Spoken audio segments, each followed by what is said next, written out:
হযরত মাওলানা আল-আমিন হোসেন বিন ফারুকী কুষ্টিয়া তাকে তার মূল্যবান তাকরীর পেশ করার জন্য অনুরোধ করা হচ্ছে।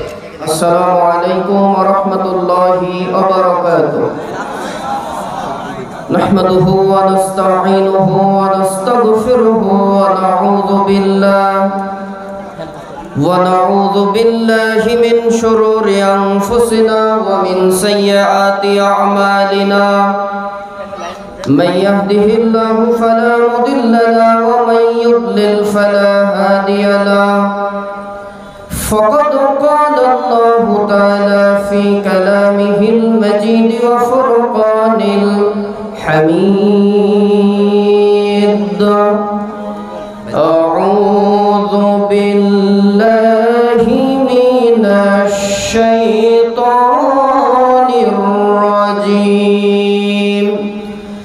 بسم الله الرحمن الرحيم وما خلقت الجن والإنس إلا ليعبدون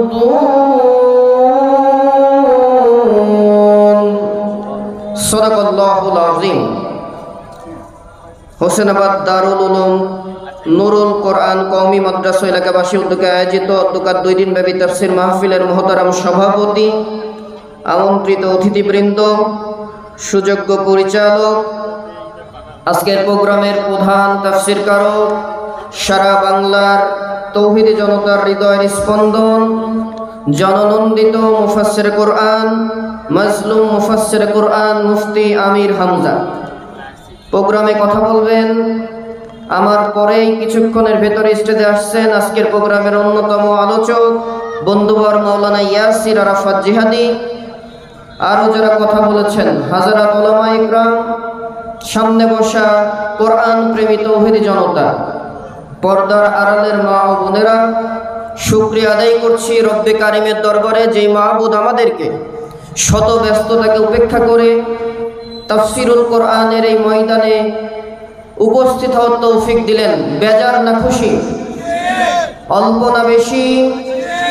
আমরা জোরে সোরে সেই রব্বে কারিমকে শুকরিয়া দিচ্ছি, প্রশংসা জানাচ্ছি, করছি আলহামদুলিল্লাহ। দরুদ ও সালাম বিশ্বনেতা মুহাম্মদুর রাসূলুল্লাহ সাল্লাল্লাহু আলাইহি ওয়াসাল্লামের উপরে। আত্মার প্রশান্তি কামনা করছি আমাদের মাঝ থেকে যারা ঈমানের সাথে বিদায় নিয়েছেন। 2024-এর 5 আগস্টকে কেন্দ্র করে শহীদ আবু সাঈদ, শহীদ মুগ্ধ, পুলিশের টাঙ্কির উপর থেকে নির্মমভাবে শহীদ করা হয়েছে আমার কুষ্টিয়ার গৌরব শহীদ আশরাফুল ইয়ামিন সহ প্রায় 1600 ঈমানদার ছাত্রছাত্রী যারা জীবন দিয়েছেন। আল্লাহ তাআলা যেন তাদেরকে শাহাদতের সর্বোচ্চ মাকাম দান করেন, বলেন আমিন। তাদের রক্তের বিনিময়ে, জুলাই আগস্টের বিপ্লবীদের রক্তের বিনিময়ে আগামীর রাষ্ট্র ব্যবস্থা যেন আল্লাহ তাআলা ইসলামী রাষ্ট্র ব্যবস্থা হিসেবে কবুল করেন, বলেন আমিন। সম্মানিত উপস্থিতি, আমি কোরআনুল কারীমের সূরা জারিয়াতের 56 নম্বর আয়াতে কারিমা তেলাওয়াত করেছি। মেহমান আসার পূর্ব পর্যন্ত কিছু কথা বলার চেষ্টা করব। প্রতিটি জিনিসের তৈরির বিষয়ে, সৃষ্টির বিষয়ে কিছু উদ্দেশ্য থাকে, থাকে কি থাকে না? মনোযোগ আছে ভাই? Please look at me. আপনি কোনো কিছু সৃষ্টি করবেন, তৈরি করবেন, উদ্দেশ্য আছে। আল্লাহ তাআলা আমাদেরকে এবং জিন জাতিদেরকে তৈরি করেছেন, তারও উদ্দেশ্য আছে। উদ্দেশ্য কি? ইল্লা লিয়াবুদুন, শুধুমাত্র কেবলমাত্র একমাত্র ইবাদত, গোলামি, দাসত্ব হবে কার? জোরে বলেন আল্লাহ রাব্বুল আলামিন কোরআনুল কারীমে এই তার গোলামির নির্দেশনা দিয়ে সূরা জারিয়াতের ভিতরে বলেন, ওয়া মা খালাকাতুল জিন্না ওয়াল ইনসা ইল্লা লিয়াবুদুন।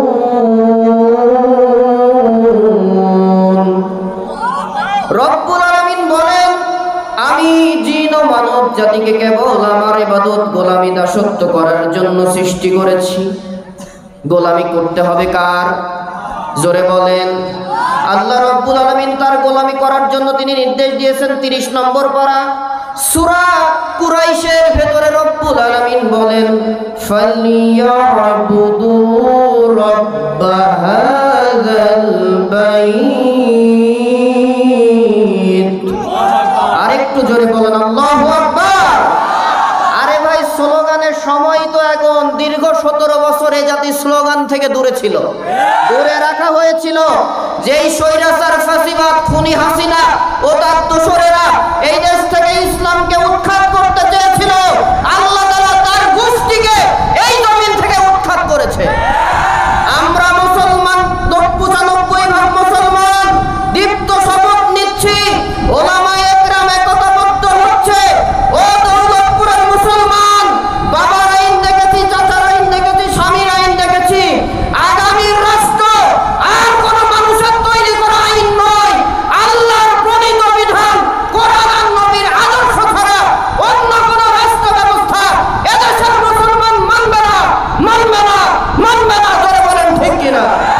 কোরআনী রাষ্ট্র ব্যবস্থা তৈরি করতে গেলে আর একবার যদি রক্ত দিতে হয়, শাহাদাতের তামান্না নিয়ে রাজপথে থাকতে প্রস্তুত করা দুটি হাত দেখতে চাই।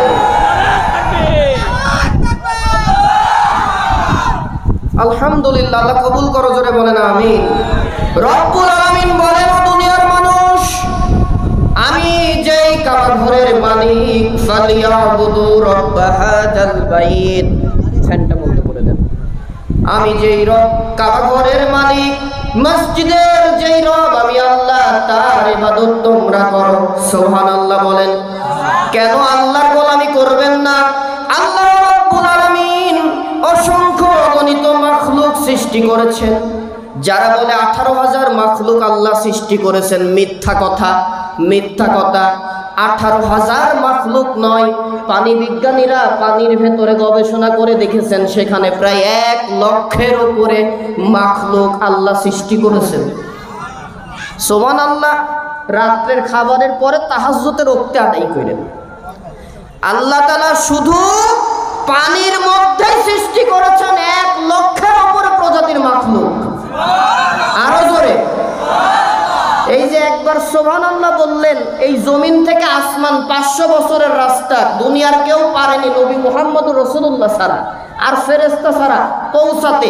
সমস্ত জায়গা একবার সুবহানাল্লাহ বলার কারণে আল্লাহ সমপরিমাণ নেকি দিয়ে ভরে দিলেন। শুধু তাই নয়, সমপরিমাণ গুনার জায়গা আল্লাহ মাফ করে দিলেন। সুবহানাল্লাহ বলেন। এই জন্য আল্লাহর প্রশংসা জোরে সোরে আদায় করবেন, পারবেন তো ইনশাআল্লাহ। আর যারা বাদাম খাচ্ছেন, ওয়াইজা কুরিয়াল কুরআনু ফাসতামিউ লাহু ওয়া আনসিতু লাআল্লাকুম তুরহামুন।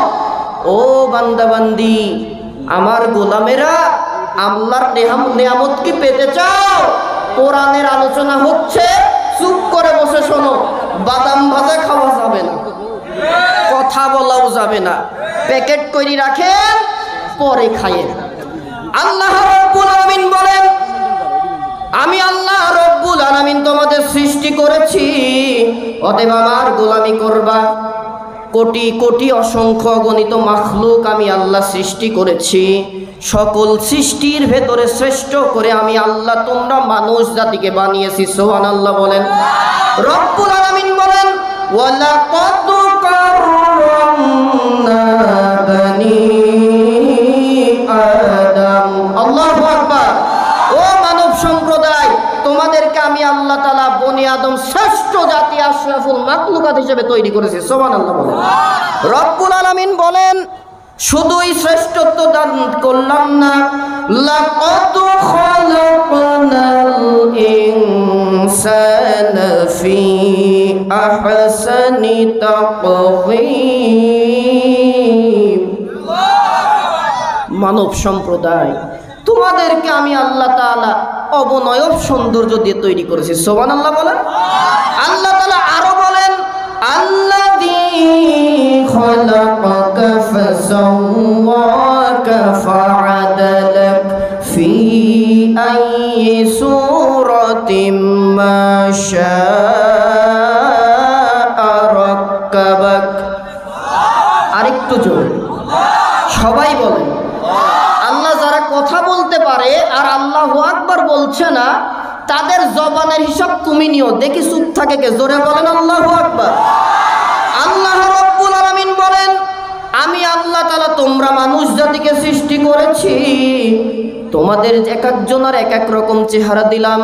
ও দৌলতপুরের মানুষ, আমার কাছে আপনার চেহারা ভালো লাগতে না পারে, আপনার চেহারা আমার কাছে ভালো লাগতে না পারে।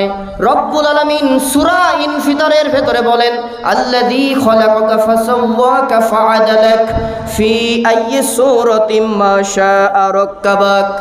ও বান্দা, একজন তোমার চেহারা পছন্দ করুক আর না করুক, আমি আল্লাহ রব্বুল আলামিন তোমার চেহারা নিজে পছন্দ করে সৃষ্টি করেছি। সুবহানাল্লাহ। এই সৃষ্টি কার পছন্দ? শাহাদত আঙ্গুলে গোলামি কেন করবা না? আমি আল্লাহ রব্বুল আলামিন, আমার গোলামি যদি তোমরা করো, কোরআনুল কারিমে আল্লাহ তাআলা বলেন, লাইন শাকারতুম লাযীদান্নাকুম ওয়া লাইন কাফারতুম ইন্না আযাবী লাশাদীদ। আল্লাহু আকবার। আমি আল্লাহর নিয়ামত গ্রহণ করার পরে শুকরিয়া যারা আদায় করবা, তাদের জন্য আমার নিয়ামতের পরিমাণ আরো বাড়াই দেব। সুবহানাল্লাহ বলেন। নিয়ামত কি কি আছে?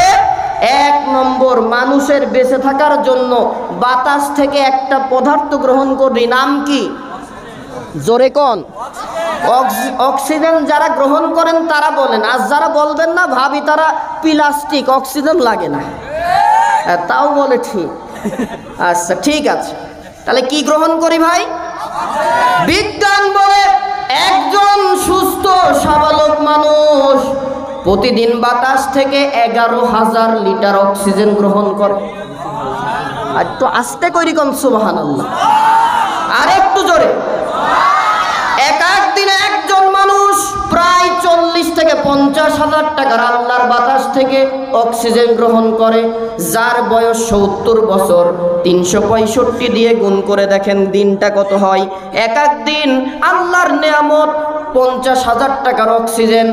মনে করেন 1 লক্ষ দিন আপনার বয়স, 1 লক্ষ দিয়ে 50,000কে গুণ করেন, কত কোটি টাকার অক্সিজেন আজ পর্যন্ত ওই 70 বছর বয়সের লোকটা গ্রহণ করলেন। কোনোদিন কি আল্লাহকে এর জন্য টাকা দেওয়া লাগছে? কথা কি বোঝা যাচ্ছে? টাকা দেওয়া লাগছে নাকি? আজকে তো অক্সিজেন গেল, আজকে 23 তারিখ, আজকের টাকা কি জিব্রাইল এসে নিয়ে গেছে নাকি ভাই? কারা কারা দিয়েছেন হাত তোলেন তো। যাক, কথা বুঝেছে আর কি। তাহলে আল্লাহ অক্সিজেন দিল, বিল নিল না। আপনি দোকানে যাই 5 টাকা যদি দোকানদারকে দেন, মিনিমাম একটা আইসক্রিম নিতেও ভুল করেন না। আর অনেকে তো আছে ফাঁকিবাজের গোষ্ঠী, টাকা দিয়ে জিনিসও নেয় না। ব্যবসায়ীরাও কিছু কিছু আছে, ওরা বাকি যদি নেন 500 টাকার মাল কিনলে লাগবে 500, লেগে ফেলে 550। না আলহামদুলিল্লাহ দৌলতপুরের হোসেনাবাদে নাই, অন্য কোথাও এইরকম করে। যদি কেউ থাকে আল্লাহ যেন তাদের হেদায়েত দেয়, কোন আমিন। সম্মানিত উপস্থিতি, আল্লাহ রাব্বুল আলামিন অক্সিজেন আপনাকে দিল ফ্রি, বিল নিল না। আল্লাহ তাআলা বলেন, ও আমার বান্দা বান্দি, আমি আল্লাহ তোমার অক্সিজেনের মালিক, বাতাস থেকে পরিশোধিত অক্সিজেন তোমাকে দিচ্ছি। অতএব অক্সিজেন গ্রহণ করবা, আমি আল্লাহর গোলামি করবা। আমি আল্লাহর আইন আছে যেখানে, তোমার পথ তোমার মত হবে সেই পথে। যেই পথে আল্লাহর আইন আর নবীর, আল্লাহর কোরআন আর নবীর আদর্শ নাই, ওটা যতই সুফি দরবেশ হোক, কোনো মুসলমান ওই পথে থাকতে পারে না। বেশি বললাম না? ঠিক আছে, পক্ষে আছেন তো? আল্লাহ রাব্বুল আলামিন 1 নম্বর অক্সিজেন দিলেন, 2 নম্বর আমার সুস্থ 2টা চোখ দিলেন। যাদের চোখ সমস্যা হয় প্রায় 15 থেকে 20 লক্ষ টাকা লাগে এক একটা চোখ প্রতিস্থাপন করতে। আল্লাহ প্রায় 40 লক্ষ টাকা 2টি চোখ দিয়েছেন, টাকা দেওয়া লাগছে। আল্লাহ তাআলা 2টা হাত দিলেন সুস্থ, 2টা পা দিলেন সুস্থ। জন্মের সময় বিকলাঙ্গ করলেন না, জন্মের আগেই আল্লাহ তাআলা মেরে ফেললেন না। সুস্থ করে যে আল্লাহ আমাকে বাঁচিয়ে রাখছেন আজ পর্যন্ত, ও হোসেনাবাদের মুসলমান, যেই আল্লাহ কে মেরে দিয়ে আপনার মতো একজন মানুষকে বাঁচাইয়া মায়ের রেহেমে 10 মাস লালন পালন করে দুনিয়াতে আনলো। আর 70 বছর 60 বছরের হায়াত দিল, এখনো সেই আল্লাহ ঠিক আছে।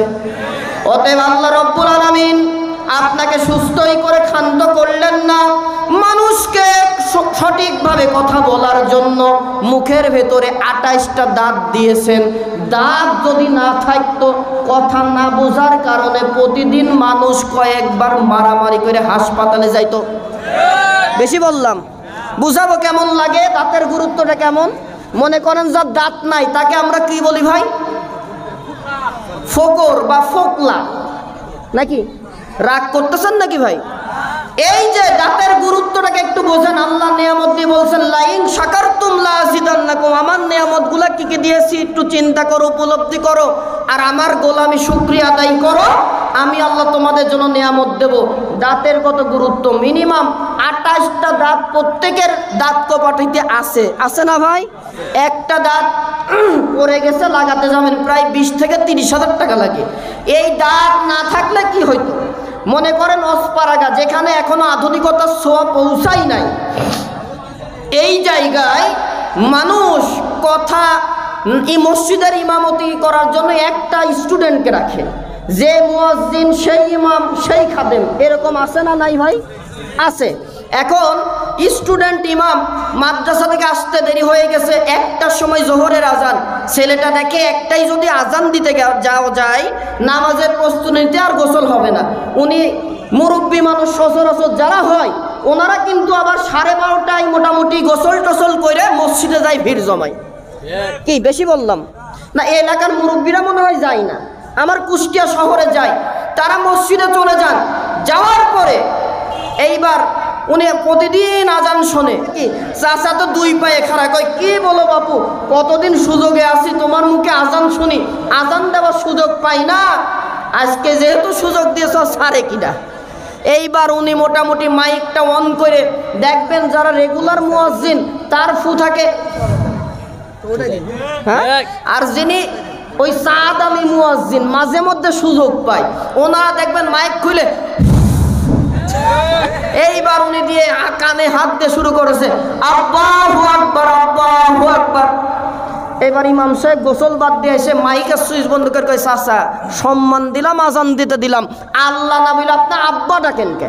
কয় দেখো ইমাম, সাবধানে কথা কও, এমনি তুমি আমার নাতি সওয়ালের বয়সী, আস্তে করে কথা কও। তুমি কি মনে করছো আমি কি এতই মূর্খ আল্লাহকে আব্বা ডাকবো? না না, আমি আল্লাহকে আল্লাহই বলছি। সমস্যা হলো কি, ও ইমাম আমার মুখের দিকে তাকাও, দাঁত আমার 28টা নাই, আল্লাহ নাম যদি আব্বা বেড়ায় আমি করবো। কথা কি বুঝতে পেরেছেন? তাহলে দাঁত যদি 28টা না থাকে আল্লাহ আব্বা হয়ে যায়। তাহলে আল্লাহ তাআলা মারামারি থেকে বাঁচালো আমাদের দাঁত দিয়ে, গোলামি তো সেই আল্লাহরই করতে হবে। আল্লাহ রাব্বুল আলামিনের জন্যই বলেন আমার নিয়ামতগুলা হিসাব করে যদি আমার গোলামিতে লিপ্ত হতে পারো তোমাদের জন্য নিয়ামত বাড়াবো। ওয়ালা ইন কাফারতুম ইন্না আযাবি লাশাদীদ, আর যদি না শুকরি করো রে বান্দা বান্দি, আমি আল্লাহ তোমাদের জন্য আযাবকে করব বড় শক্ত। ইব্রাহিম আলাইহিস সালামের সময় নমরুদকে পতনের জন্য আল্লাহ তাআলা ল্যাংড়া প্রতিবন্ধী মশা দিয়ে পতন করেছে। আল্লাহ তাআলা দেখিয়েছেন আযাব কত শক্ত। স্বৈরাচার ফ্যাসিবাদ হাসিনা ওই 99 সালে সৌদির দেওয়া টাকাগুলা দিয়ে প্রত্যেকটা উপজেলায় একটা করে মসজিদ তৈরি করে নাম দিল মডেল মসজিদ। এই মসজিদগুলা করল আর নিজের নাম কামাতে গেল। একদিকে মসজিদ করলো আর একদিকের ভারতের দালালি করে এই বাংলাদেশটাকে হিন্দুত্ববাদের রাজধানী করতে চেয়েছিল। আল্লাহ রাব্বুল আলামিন স্বৈরাচার ফ্যাসিবাদ হাসিনা আল্লাহর গোলামি না করার কারণে আল্লাহ তাআলা এমন একটা থাপ্পড় দিলেন, ও বান্দারা, আল্লাহ তাআলা বলে আমি আল্লাহর গোলামি যদি না করো পাপের ঘোড়া পূরণ হয়ে যাবে। ও ইন্ডিয়ায় বসে যতই টুপ করে ঢুকার আশা করো, আমি আল্লাহ তাআলা এত সহজে ওই ফ্যাসিবাদকে ঢুকতে দেব না। ঢুকলে পরে আয়না ঘরে রেখে তার বিচার করা হবে। আর যদি এর আগে ওর কেল্লা ফতে হয়ে যায়, মারা যায়, তৌহিদি জনতা একেবারে দীপ্ত শপথ নিতে চাই আমরা, ওই ফ্যাসিবাদ যার হাতে সেনাবাহিনীর রক্ত ঝরেছে, যার হাতে শহীদ আল্লামা সাঈদীর মিথ্যা মামলায় মিথ্যাভাবে তাকে হত্যা করে শহীদ করা হয়েছে, আলী হাসান মুজাহিদ, মীর কাসেম আলী, কামারুজ্জামান, মতিউর রহমান নিজামীর রক্ত ঝরেছে। 13 সালের 5ই মে শাপলা চত্বরে এতিম মাদ্রাসা ছেলেদের রক্ত ঝরিয়েছে। এই ফ্যাসিবাদকে আর কোনোদিন ওর নাপাক লাশটাকে আমরা বাংলাদেশে পর্যন্ত ঢুকতে দেব না। রাজি আছেন আপনারা? কারা কারা রাজি? দুটি হাত আল্লাহ তাআলাকে দেখান। কেন তুললেন? ফ্যাসিবাদ, ওর অধিকার নাই এই দেশে ঢোকার। আল্লাহ যদি এখন কোরআনের আয়াত নাজিল করত, যেই জায়গায় নমরুদ আর ফেরাউনের নাম, হাসিনার নাম আল্লাহ ওই জায়গায় দিত। এখন যারা ওর উস্কানিতে এই দেশের মুসলমান যুবকেরা পাগল করা হচ্ছেন, আমি বলবো তোমরা নির্বোধ। ও তো দেশে আসবে না, বিপদে তোমরা পড়বা। তওবা করো, আল্লাহ সম্মান দেবে। গোলামি আমরা করব কার? আজকে থেকে শপথ নেন। হাসিনা তার বাবার আইনে চলেছে, কেউ চলেছে স্বামীর আইনে, কেউ চলেছে চাচার আইনে। এই 54 বছরে কেউ আপনাকে শান্তি দিতে পারে নাই। আগামীর রাষ্ট্র ব্যবস্থা আমরা কোরআনের রাষ্ট্র ব্যবস্থা চাই। রাজি রাজি রাজি? কোরআনের মাহফিলে যদি সকল দলের মুসলমান আসলে গ্যাঞ্জাম ফাসাদ না হয়, এই কোরআন দিয়ে যদি রাষ্ট্র চলে, আল্লাহর কসম হিন্দু খ্রিস্টান মুসলমান বৌদ্ধ সকলে শান্তিতে থাকবে, অশান্তি থাকবে না। আল্লাহ তাআলা আসমান থেকে রহমত নাজিল করবে। অতএব হোসেনাবাদের মুসলমান টাকা দিয়ে, নিজের জীবন দিয়ে কোরআনের রাজ কায়েম করার জন্য আজকে থেকে আন্দোলন করতে প্রস্তুত করা। দুটি হাত আল্লাহ তাআলাকে দেখায় দেন।